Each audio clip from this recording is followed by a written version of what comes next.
OMG! Guys, tingnan nyo guys. Tingnan nyo yung nangyari sa mga favorite kong wallet. Yan yung mga favorite kong wallet, oh. Kasi nagpunta kami ng Samar sa probinsya. So, tinabi ko itong mga to. Sobrang ingat ko pa naman sa mga gamit ko.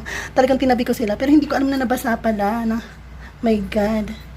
Kinakain sila ng parang, ano bang tawag dyan? Parang langgam, parang anay. You know? Ito yung favorite kong wallet sa lahat ito. Binili ko to sa National Bookstore for 1,500. Yan, favorite ko to. Grabe. Tapos ito naman yung sa bench, isa din sa favorite ko. Yan, okay, kinakain siya ng parang mga anay. Yan. Tapos ito yung nilagyan ako ng 20 peso coins. Yan. Kinakain din siya, oh.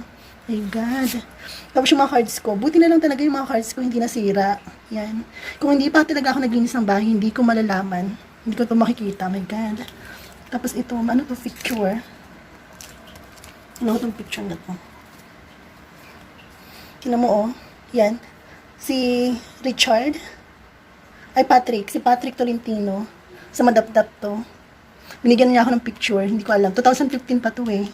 Yan. Bigla na lang niya ako binigyan ng picture. Naitago ko rin pala to. Grabe. Oh my God. Mas masakit pa talaga to sa breakup. Yung masira. Yung mga favorite mong wallet. Tingnan nyo, oh, guys. Mga anay talaga sila, oh. Talagang, ay, nako, grabe. Buti na lang itong mga cards na ito maitatabi ko. Oh my God. Hindi pa ako naglinis ng bahay, hindi ko talaga ito makalalaman. Bawi na lang next year. Mas masakit pa talaga ito sa breakup.